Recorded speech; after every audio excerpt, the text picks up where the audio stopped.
right, good evening and welcome to the 24-25 school and public library budget hearings. It's Tuesday, May 7th, 2024. Quick reminder for those in the audience, fire exits to the back, fire exits behind the board. In the event of emergency, please exit the building, await further instructions. I'm Dr. White. Our president, Mrs. Bellows-Pacer, was unable to join us here tonight, so I have the privilege of introducing both our district officials as well as our public library officials. I'm really proud of the work both of these institutions in our community have done to prepare budgets aligned with our community's priorities and present them here this evening for the vote on May 21st. Don't forget to mark your calendars. May 21st, 6 a.m. to 9 p.m. at Joanna Perrin Middle School. So I will pass it over to our Fairport Public Library Director, Carl Gavea. And if anybody in the audience does want to sign in for questions, the sign-in sheet is right over there.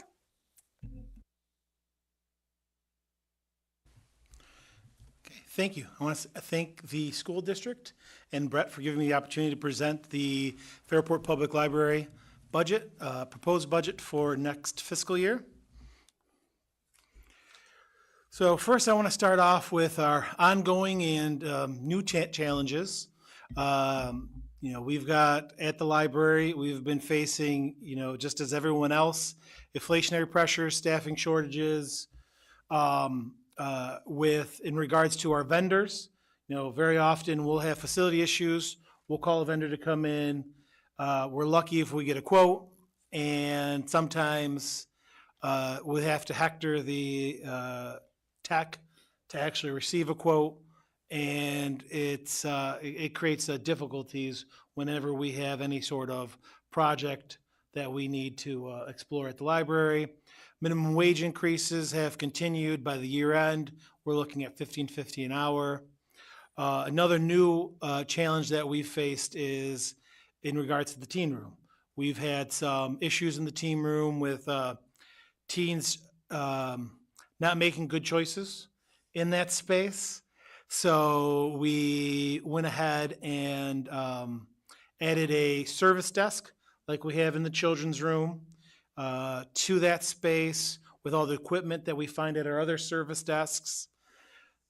We've also added about 0.75 FTEs in that space that sit in the room after school till about 7, 8 o'clock at night. Over summer, we'll evaluate the hours that these two individuals work, but it's essentially two part-time positions, which has added a cost to the library. Insurance costs have been rapidly increasing, and that's been another pressure that the library has faced. You look at technology costs. We've had a number of technology projects that we had to look into, including our server battery backup that failed on us.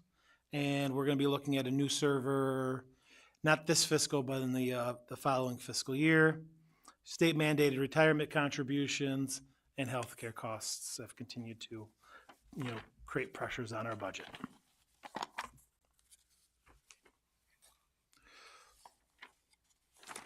So this is our proposed budget for next fiscal year. You could see the salaries and budget are the bulk of our salaries and benefits are the bulk of our budget. We're a service industry, so we have a lot of personnel who work at the library. Next up is our library materials. And then we have our occupancy costs. Those costs are essentially telephone, utilities, custodial supplies, building maintenance, rent, insurance, and building contracts. Then after that, we have equipment, and that's our technology equipment, our leased equipment, and software supplies. And then all others would be our office supplies, AV supplies, postage, freight, publicity, printing, professional education, travel, membership dues, our real property tax refunds, and programming. So if you look at along the bottom, that's the grand total of the proposed budget for next fiscal, $3.3 million. Less revenue sources, and the revenue sources are our appropriated fund balance, and would be fines, fees, and pilot, and then next we have the appropriated fund balance, how much we're taking out of the fund balance, and then add that to the proposed tax levy of 2.7. And that would fund our expenditures for next fiscal. It's an increase from 2.6 to 2.7 over last year's budget. Next slide, we have our historical budgeted expenditures, and you can see the range. And over the last couple of years, with inflationary pressures, we've seen an increase in how much we've budgeted for expenditures. For next fiscal, we're proposing a 2.99% increase on our expenditure line. So this shows the personnel expenses. And you can see the first column there is last year's budget, professional, that would be the librarians, directors, assistant librarians. You have clerical, the clerks who process library materials as they come in and do the checkouts. We have custodial and the aides who normally also work circ desk and our children's room. And you can see what those amounts are.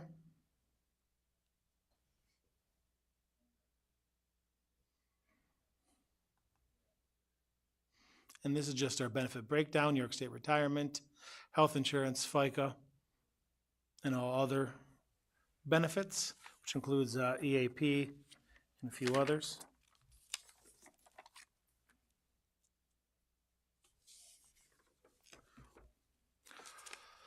So on this slide is how this is our non-tax levy revenue sources. So you've got our fines and fees. That first column is last year, or this current year, sorry. And the second column is next fiscal. You can see there's been a reduction in fees, fines, and printing. What we've found is our overdue fees have continued to decrease. As area libraries across Monroe County have gotten rid of overdue fines, we're seeing that as less of a revenue source. We've gotten rid of overdue fines on children's and teen materials, but not adult materials. Several libraries across the county have gone the additional step of removing overdue fees on adult materials as well. Pilot, we're increasing to $25,000. State aid, I'm keeping flat. However, after we've developed the budget, we learned, I think it was last week, the state budget came out, and there will be a slight increase on state aid from the governor's and the legislature's budget. Interest income, the interest income is going to stay flat, $50,000. So that's a grand total of $116,000 in our non-tax levy revenue sources.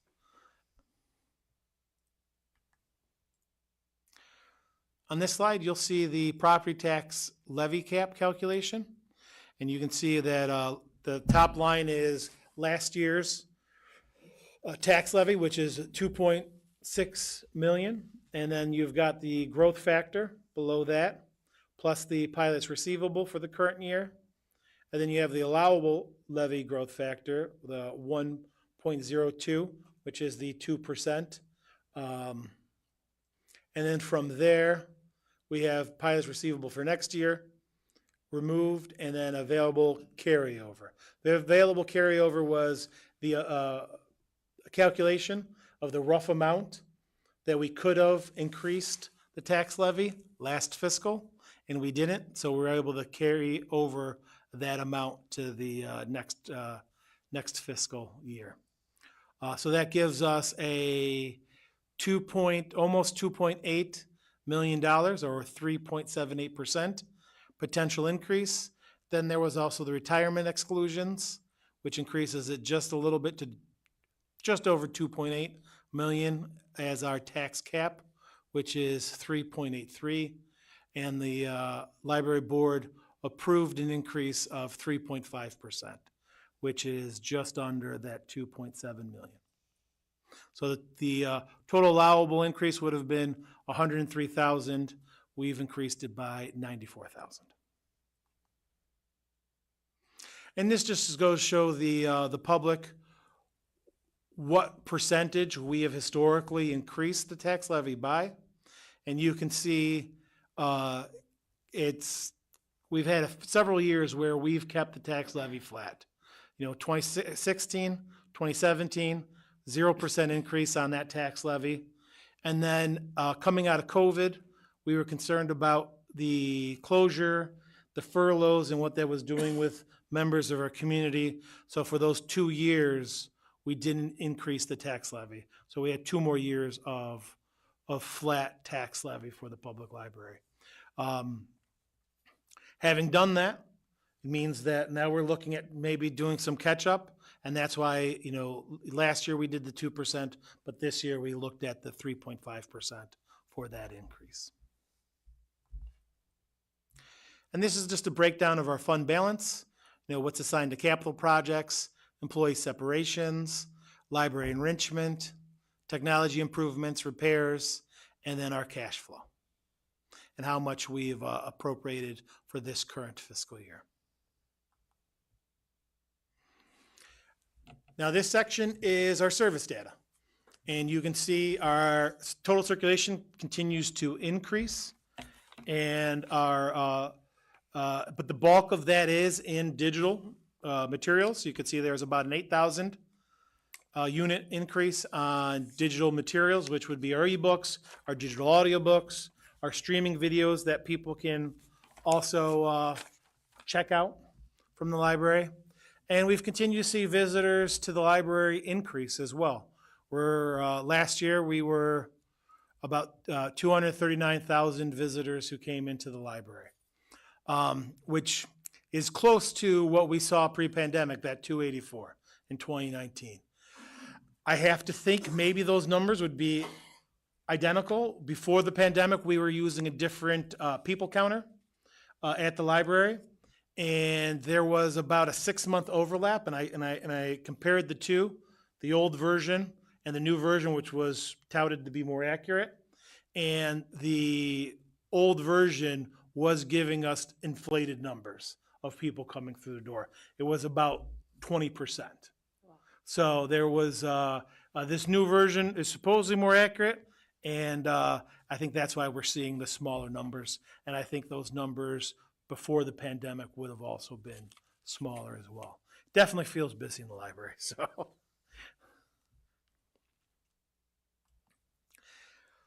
So in 2023, our library visits, we saw, as I had mentioned earlier, just under 240,000 people come through the library doors. That was on par with about 86 individuals through the library doors per hour.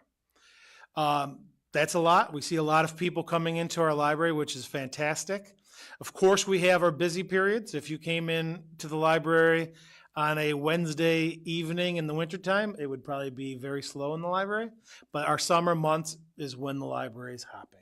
A lot of people coming in to get their beach reads, parents coming in, or guardians, grandparents with their kids. It is a very busy place. Total circulation. Last year, we circulated just under 600,000 items, and that would be about 1,500 items a day at the library. And just to put it out there, we are the single busiest library building in the county. When we always pay attention, I get the stats from all the Monroe County libraries, and we continue to have higher circulation than any single building. If you lumped all of the Rochester Public Libraries together, all the branch libraries, they are higher than us, but they have 10 libraries there. So, but we even circulate more items than the Central Library downtown. This is our programming data. We've seen a huge increase in the number of people coming to programs at the library. You can see our programs for early literacy, birth to age 5, about 26,000 attending those. Programs for children, that are outside that early literacy, just under 7,000, just under 1,000 for teen programs, 11,000 for adults, just over 600 for general interest, for almost 50,000 attendees at library programs. And you can see here, on average, we see about 29 attendees per program at the library. So this is a breakdown of what the Monroe County Library System does for us. We pay cost shares to be a member of the Monroe County Library System. It's a great benefit to the Fairport Public Library because it offers, a consolidation of many different services that would cost us a lot more if we were to leave the Monroe County Library System. We've got there's a lot of economy of scale. They deliver books from our library to other libraries and vice versa. If we don't have a book or a DVD on our shelf, we can get it from another library. They offer the automation, what we call in our business automation, which is our library catalog that has all the different books we can offer, and it also has the patron accounts present. They do the fiber optics. A number of years ago, they had an RFP to get fiber optic to each and every single library in Monroe County. So we have fiber optics that run right into our building, right to our server rack, thanks to the Monroe County Library System. They offer some online databases, and there's the ability of using the shared collections as well. And this is a breakdown for the cost of 1 year of library service. This is for a property assessed at $200,000. You can see it would. This is also based on the estimated tax rate that we have for this current tax roll, and it would go from $153 a year to about $158 a year. So just over a $5 increase. And this last slide I'd like to add in, sometimes there's some confusion in regards to what our library is, how our relationship with the school district is. We are completely separate from the school district. We have our own separate elected board of trustees. We have, as you've just gone through, our own separate budget. In 1839, the voters approved $10 for the purchasing of a public library here in the village. $10 wasn't enough, so there wasn't really a library then. It took a number of years until the state passed a law that allowed the library to spin off completely from the school district. And in 1895, the Fairport Public Library officially spun off and became a chartered library. And I believe from what I've looked at, I think we were one of the first in the county. We're actually chartered before the New York Public Library in New York City. So we are the only school district public library in Monroe County. However, there are a number of us across the state. I haven't updated this slide in a while. Last I checked, there were 163 across the entire state. The bulk of them are in Long Island. Long Island has proved a popular model. You've got 33 in Nassau and 31 in Suffolk. And our neighbors have a few as well.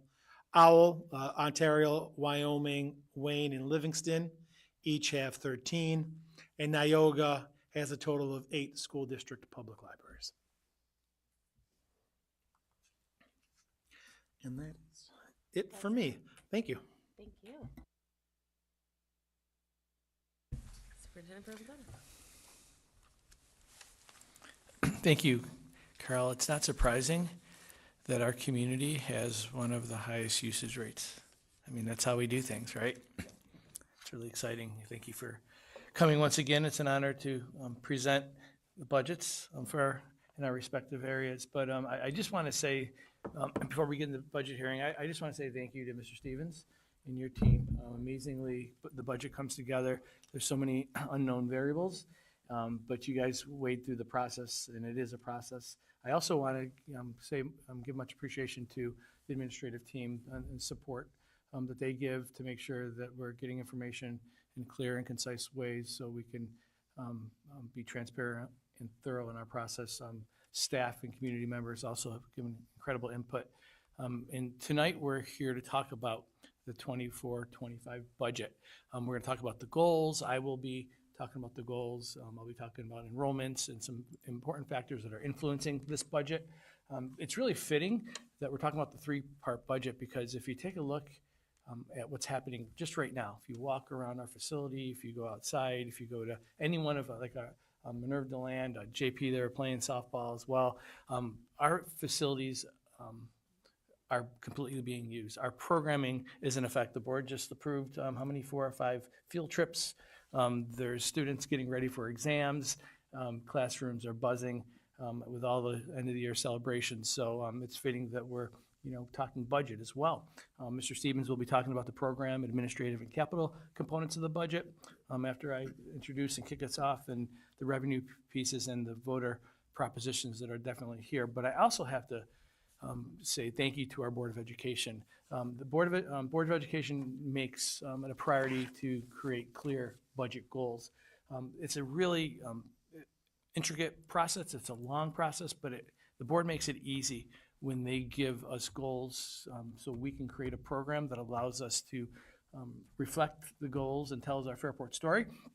This budget prioritizes school improvement initiatives. You'll see UPK in this budget. You'll hear us talk about school improvement priorities or our commitment to MTSS. Resources are allocated for MTSS. Providing equitable access to student-centered and whole child programming. That's the heart of Fairport. You're going to see so many wonderful things happening in our schools because it is an intentional investment that the board makes, and we build a budget around that. But also, long-term fiscal sustainability needs to be at the forefront of everything that we do, and investing in modern, environmentally sustainable, and safe facilities. These are the goals that help us tell our Fairport story, and I'm proud to be a part of that story. Part of our Fairport story, the enrollment trends, they continue to be a part of what we're trying to manage and support. Since 2021, there's been about a 6% decrease, or 327 less students, and you see that with negative K replacement. If you look at, we have 396 students coming in a larger graduation class going out, and that's been the trend that we've been able to predict and study over the past several years. And it makes sense because the board has studied enrollment. We've talked about how enrollment is impacting our community as a whole. Our demographics state that we have many families who do not leave, and we have demographic ranges where families want to stay in Fairport for the canal, for the value of the community, for the trails, for the electric, all the wonderful reasons why. And when families do leave, the housing market suggests that they're coming in as a whole on average between 1 and 2 versus 3 and 4. So that's why we're able to predict and see this, and we see the trends remaining constant over time, and it will continue to impact how we can build our budgets and still continue to offer quality experiences for our students. One of the main staples of Fairport is to make sure that we have class sizes that are developmentally appropriate, that allow students and staff to interact and connect in meaningful ways. Those are holding true, and those are up to. Those are not always the limits. So just because it says 18, it's up to 18. It could be 16, 17, or 18. Same thing for 6th grade. It's not necessarily hard and fast at that 25, but that's how we staff and section. Up, you'll see that there's a -7 FTE. That's a full-time equivalent. As a result of attrition, there's been 17 retirements. So no one is per se losing a job, but we are naturally taking advantage of declining enrollment and retirements, and continuing to analyze positions to create those long-term savings. So you'll see -7 staff are not being added back based upon the factors I just shared. Secondary class sizes continue to remain in 7th and 8th grade between 23 and 26, and in grades 9 through 12, 24, and 27. There are areas where in art or in technology where there's smaller class sizes are required due to special programming needs. There's safety considerations, space limitations. Some students have special projects that they need to continue with. There's always those anomalies that the board's always willing and able to support because it speaks to meeting students where they are and providing whole child programming, which is directly related to our budget goals. Very important themes. The three-part budget Mr. Stevens is going to be talking about is impacted by staffing and employee benefits. We're a real live organization.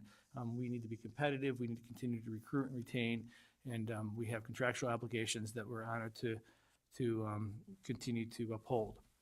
We're always looking at, staffing and making sure we have the staff in the right place. Are we using them in the right way?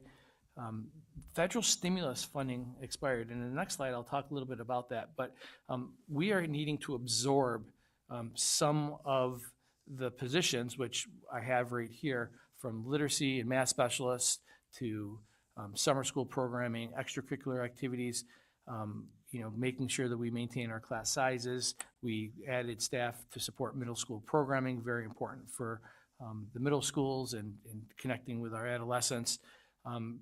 Making sure that we have UPK. These are things that we have prioritized that you'll see embedded in the line items that Mr. Stevens is going to be communicating. Safety and security is another priority that I know we want safe schools. We're really proud of all the support that our Sentries and Guardians give us throughout the year, making connections, helping support a safe and secure environment. Instructional programming, our MTSS priorities, those are our instructional priorities, investing in wit and wisdom, curriculum writing, professional development for staff, and we have incoming debt. And I know Mr. Stevens is going to be talking a little bit about that.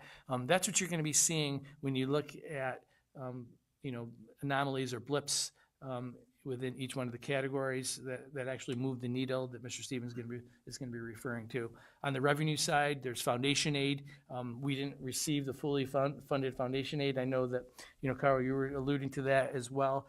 So that threw us for a little loop, and Mr. Stevens had to, continue to work with the numbers that he had to manage that piece. And state aid to support debt services is also going to come in as a revenue, and fund balance and reserve usage, which will be a part of our greater conversation. So without further ado, we have a wonderful program, but this is how we get it done. And Mr. Stevens is going to talk about the expenditures and the revenues associated with that. Mr. Stevens. Great. Thank you, Mr. Provenzano. So I already touched on this slide a little bit, talking about the stimulus funding that's expiring for the district, and you'll see this kind of play out through the entire program budget, mainly the program budget in terms of supporting many of the instructional programs and pieces that you can see up here on the screen. So here's a quick look at the program budget and what we do as a district. So when it comes to the three-part budget, school districts are required to present it in three parts: program, administrative, and capital. So here you can see many of the pieces that have become priorities and a part of what we do in Fairport with the program budget, from our class sizes through our special ed programming, occupational education, both in district and at BOCES with the Eastern Monroe Career Center partnership that we have, to our interscholastic sports, instructional technology, curriculum writing, and many others that you can see up here on the screen. So we take great pride as a school district in all of these pieces that we're able to provide through our program component of the budget. And you can see the electives and the course offerings that we have right here at Fairport High School are extensive and give many opportunities to students in the district. Here's a look at the numbers. Program budget's our biggest piece and necessary as a school district, right? It's 74% of what we do. And here are the many different pieces. I won't go through every single line item, but much of what you see here goes back to the budgetary impact and theme slide that we saw in our focus on school improvement and MTSS and our safety and security and some of the different programs that go throughout. So our staff development staff development line there, you can see that's our focus on our school improvement programming. And BOCES services with software and hardware and available items in there.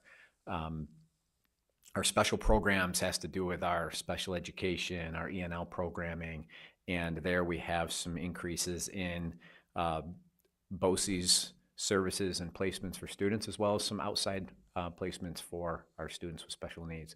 And then also you'd see in there the stimulus funding impact in terms of what's coming back into the general fund.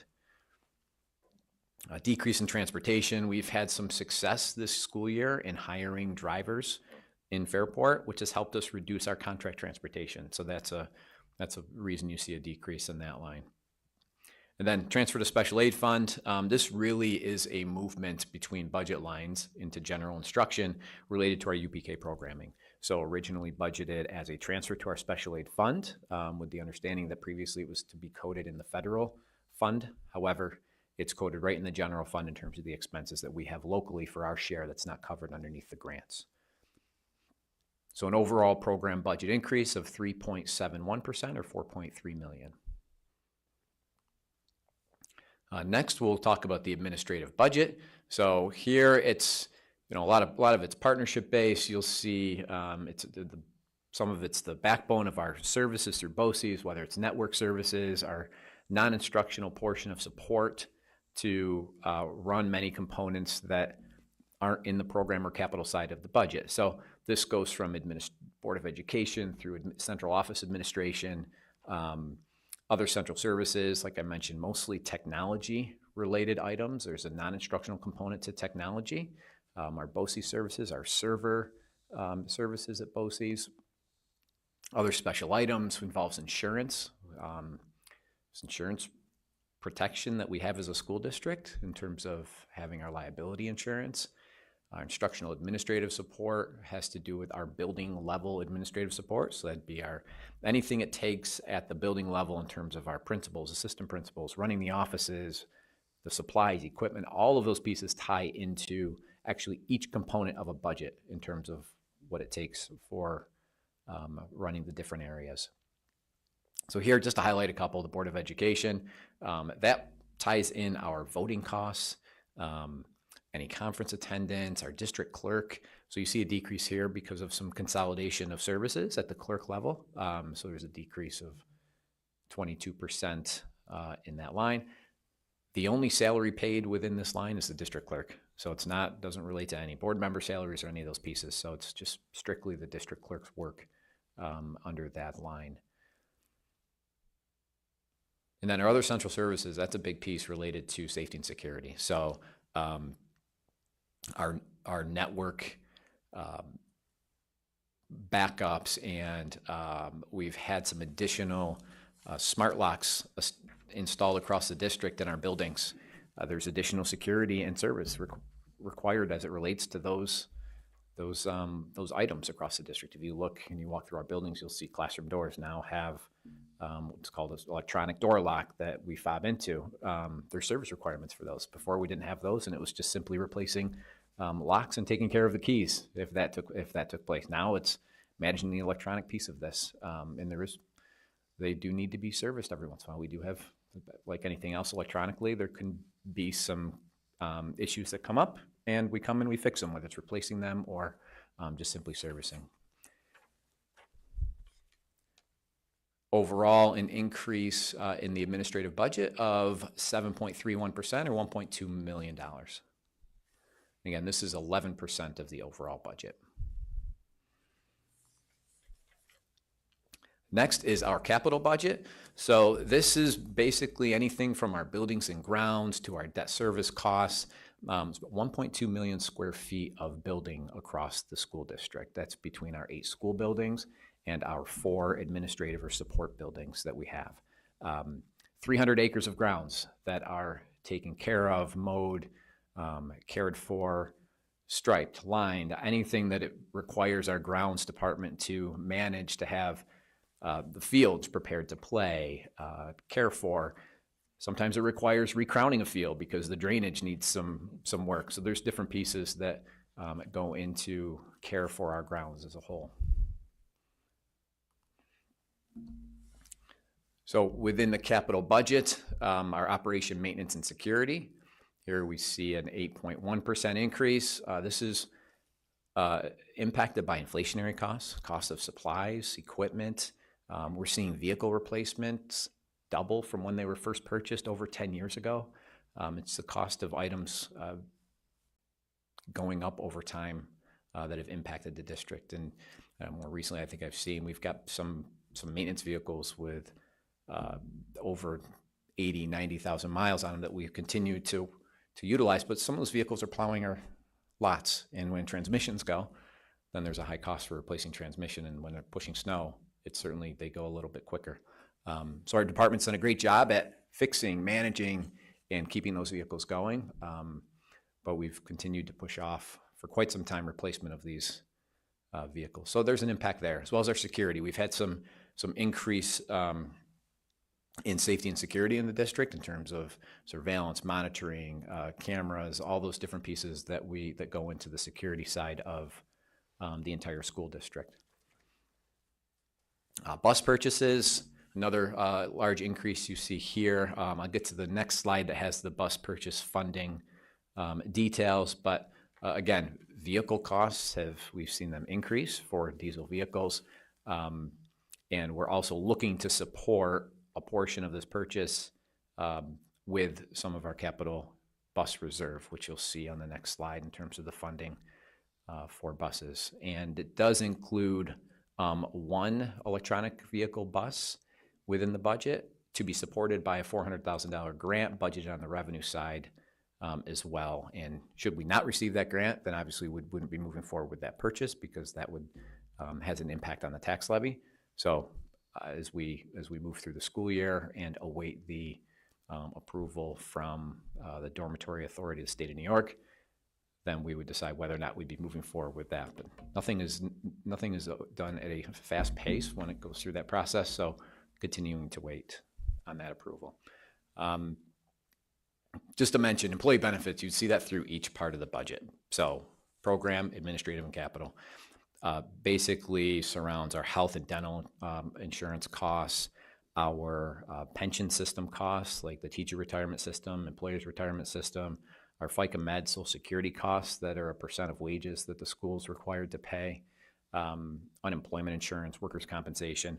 All of that is spread across the different components of the budget in representing the share that exists across program, administrative, and capital. And then the other big piece here is related to our debt service and our interfund transfer. So both of those pieces are related to oncoming debt for the 2019 capital improvement project. So that project is coming to a close. It's been a few years of construction, but we'll be going to long-term debt on a portion of the work, and then renewing some short-term debt. So we have a financing plan with our advisors to align with the state building aid. Overall, the $1.7 million increase between the two of those line items is supported by $1.7 million of state building aid revenue. So it's really a net zero on those two pieces as we see that debt service coming into the budget for 2024-25. Overall increase of $2.7 million or 12.89%. And the capital budget is 15% of our total budget.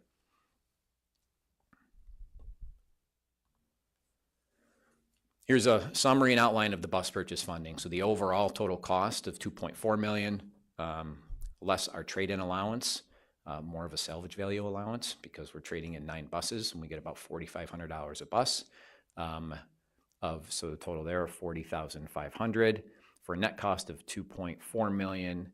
And then the funding source in the general fund budget, you see $1.7 million that was on the previous slide, plus a proposal to utilize the bus purchase reserve, which would ultimately cover the cost of 3 of the 71 passenger buses for a total cost of the $2.4 million. So the $620,000 you'll see as a proposition to utilize the bus purchase reserve, of which was saved over the years to help defray some costs of purchasing buses. So altogether, program administrative and capital, an $8.1 million increase or 5.36% from the 2023-24 budget to 24-25, or $159.8 million. So next, we'll talk a little bit about the revenue side of the budget and how do we pay for all these wonderful things on the expense side. Our two major pieces of revenue that the school district receives are state aid and property taxes. You can see there it makes up close to 90%, about 90% of the total revenue. And then we are fortunate enough to have a sharing of sales tax that Monroe County shares across Monroe County school districts. We have other revenue, which is related to some refunds of prior year expenses. It's a large piece of that. BOCES services, some E-rate reimbursements fall into that category. Federal Medicaid, and then assigned fund balance and assigned general fund reserve. So we'll talk a little bit more later on about these two pieces, but essentially assigned fund balance is related to funds remaining in the 2024 year-end budget year that we are assigning back to support the revenue side of the budget in 24-25. Then our general fund reserves, those would be allowable reserves that we can utilize for operating related expenses. And then a transfer from our debt service fund, that is supporting an interest payment. These are basically premium contributions for the most part that came in for the short-term bond anticipation note borrowing in July of 2023, payment coming due in July of 2024. We receive a premium from the financial institution that purchased the debt, of which we utilize that premium to offset the interest payment coming up in 2024. So our state aid, here are the major categories of state aid. So as Mr. Provenzano mentioned, foundation aid, that's our major operating aid. It's allocated to schools. It supports our general operations. Unrestricted aid, as it compares to the other aids we receive that are expense-based. And here, budget to budget change projected of about $598,000, mostly related to, excuse me, a change in the 2023-24 aid that the school district actually received. Some aid in 23-24 became unrestricted versus how it was proposed in the governor's proposal in from 2023 to 24. So that's mostly our recognition of the aid. Overall, we're looking at a minimal actual increase in the foundation aid itself, but we will recognize some revenue increase as a whole for the district. You'll see on the next, on the foundation aid slide, what our actual foundation aid will be. Transportation, BOCES, and building aid, those are expense-based aids. So they're based on expenses in the previous school year that are aided in the following school year. So a big piece of this, like I mentioned earlier, is the state building aid. So of that $2.4 million increase, $1.7 million is related to building aid. The other pieces would be some increases in BOCES services that we have in 2023-24, or some natural increases in transportation costs, whether it's the cost of buses going up because those are currently aided over a 5-year period, and any salaries and benefit increases that we have as a school district would impact that aid for the following year. Our excess cost aids, that's related to our special education placements, both in district and out of district. So again, if you think back to the budget, we've seen some increases in the expense side in terms of our BOCES placements and our private placements for students with special needs. This has an impact on the excess cost aid we receive. Now it's on a year lag from when the actual expense takes place, but we've seen those increases taking place each year. And then our other categorical aid, aidable materials, urban suburban, tuition aid, that's related to our textbook aid, our aid on software, hardware, library materials, and we see an increase there. As mentioned before, we're budgeting the $400,000 in that revenue to come from the dormitory authority related to the EV bus purchase. That's why you see that increase of about $399,000. Those other pieces, like aidable materials, are based on enrollment. So we're actually seeing a slight decline in some of those aidable materials category. but with the 400,000, that's why you see the increase. Otherwise, we'd see that most likely at a decrease. Overall, about a $3.6 million in state aid, or 7%. So here's a chart showing our history of foundation aid. So from 2018-19 to 21, we saw some minimal increases overall. And then in 21-22, year-end 23 and year-end 24, that's when the state committed to phase in the actual fund, the formula, over a 3-year phase-in period. So that's why you see the large spikes and increases for the district, because in 2021, we were underfunded according to the formula. School districts across the state, many were underfunded according to the formula. State committed to phase in to get us to where we should be based on the foundation aid formula, which got us to the 31.6 million. For 24-25, we're looking at a 32.2 million.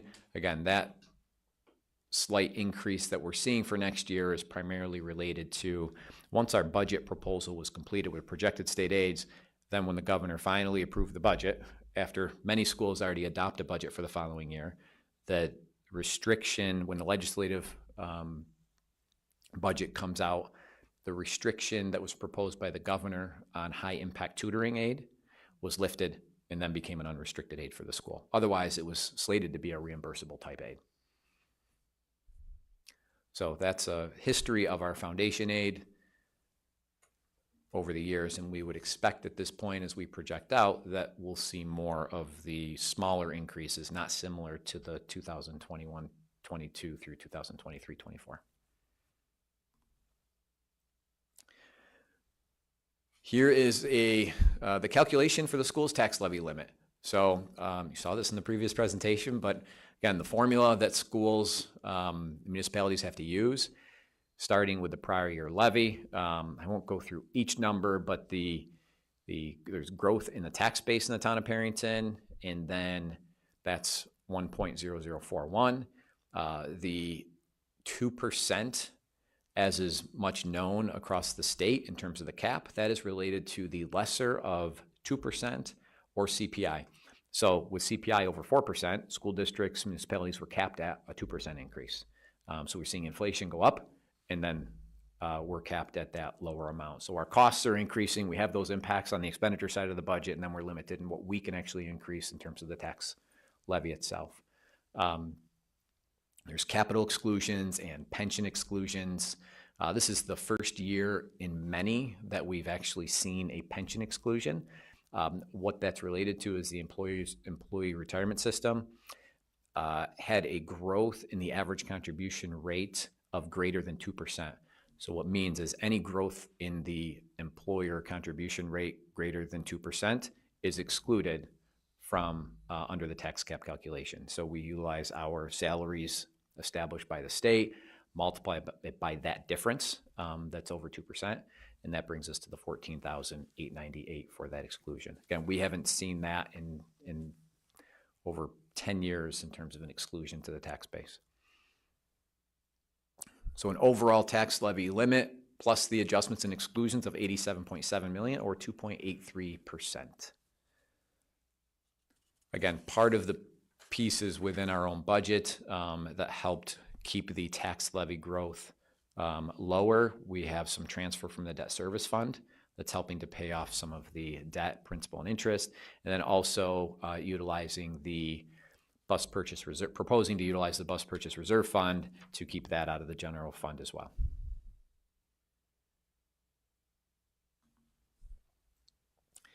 Here's a historical look at our percent changes related to budget, tax levy, and tax rate.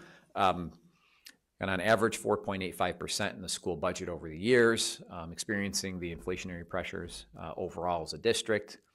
Again, as Mr. Provenzano mentioned, still looking at our staffing and our class and our enrollments to help us manage the staffing piece overall.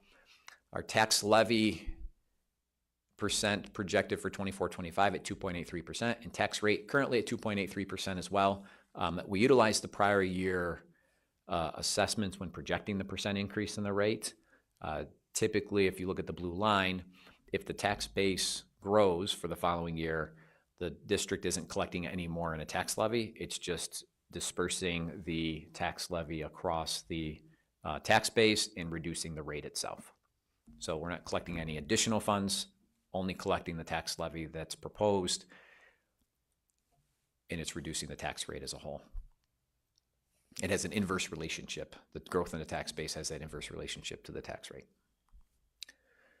Here's a projection utilizing a $200,000 home. In 2024-25, projected at a $24.88 per thousand, or $4,977 for a cost for a $200,000 home. That's without STAR. So then there's the basic STAR or enhanced STAR. It's either received directly off the tax bill, or if you've purchased a home and moved, it could be distributed as a credit from New York State. So those are other pieces that can be taken into account when figuring out homeowner cost as a whole.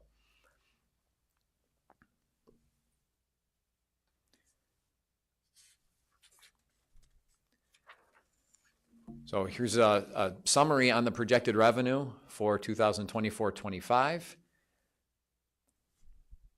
And we talked about the tax levy, talked about state aid, and then we'll look at the assigned fund balance and the assigned reserves on the next slide. Overall, $8.1 million growth in revenue projected with the fund balance and reserves, or 5.36%. That matches the expense side of the budget.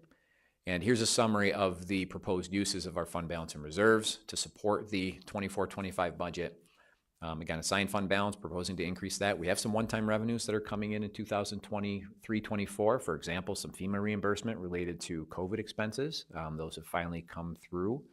So proposing to utilize those surplus funds to support next year's budget. Again, it's a one-time revenue, so it's something that we're keeping track of as a district.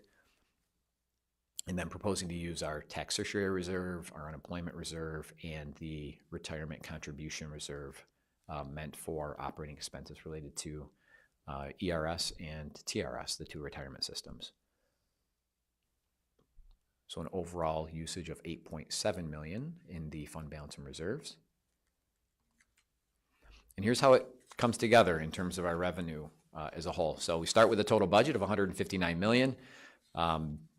Factor in our actual projected revenues of $151 million, and then add in the transfers from our debt service fund and our reserves and fund balance. And that brings us to the total of $159.8 million to support the overall budget. As a percent of budget, we could track this so we can just, as we're long-range planning financially, as a percent of budget, our fund balance and reserves, a slight growth there. We've been looking to try to decrease over the years, but understanding with the expiration of stimulus funds and our continued budget management and staffing analysis and all the different pieces, to look to utilize some of the reserves to support the expenses and loss of funds as we transition into the future. So all planned usage as a whole, and we're tracking our long-term reliance on those reserves and fund balance. Next up, just talking about two voter propositions. One I talked about a little bit earlier related to proposing to utilize funds out of our capital bus purchase reserve to support the purchase of 3 buses. And the next, because the existing capital bus purchase reserve will be close to expensed in full and does not have the ability to be funded any longer, they have terms and expirations. We can utilize funds that are still existing, but they may not be funded, is just to continue to help defray and prepare for rising costs in buses, to propose a creation and funding of a capital bus purchase reserve. Only done if, as year-end fund balance is analyzed and decisions are made, work through the Audit and Finance Committee and Board of Education to decide what funding could be appropriate for those long-term expenses. So there's not a dollar amount set to be funded. It's just primarily to create that reserve, and it provides the authorization to be funded. So here's just what you'll see on the ballot for the first proposition and the second proposition. So schools are required to establish a maximum funding amount and probable existence. So you can see those two pieces identified within the proposition. So Next, I'll turn it over to Mr. Provenzano to talk about next I didn't give you a water. timeline. I said I'd do that last time. Thank you, Mr. Stevens. I really appreciate the time and expertise and command you have of the process. And here is an example of the number of interactions that we've had with the budget. Really proud of the fact that this has been an ongoing conversation that starts in July all the way to today, to the actual budget hearing. And actually Thursday, there'll be a community leaders opportunity to come together and learn about the budget as well. So right now, 11 interactions. And I'm really proud of the fact that we do our best to get the word out and communicate. And this doesn't include the commentator that we recently published and put out in homes and online as well. On two more important dates, we have May 8th, we have Meet the Candidates night. I think that is tomorrow night right here at Fairport High School, room 512 at 6 o'clock. You'll have an opportunity to meet Mr. Rich Mueller and Dr. Mary Caitlin White. The PTA will be sponsoring this with our leadership students, having interactions and communication with them on their expectations and thoughts for our schools. On May 21st, very important date. We hope people come out, exercise their voice. That's the budget vote and Board of Elections, Johanna Perry Middle School Gymnasium from 6 a.m. to 9 p.m. I think Dr. White said that in the beginning. Thank you very much. Again, there'll be 2 open seats with 2 candidates. Dr. White and Mr. Rich Mueller will be on the ballot. So please come out, and we'll look forward to seeing everybody, and thank you for tuning in. We have no one signed up for the questions and answers, but is anybody in the audience looking to ask questions of either our district, our library? Now's the opportunity.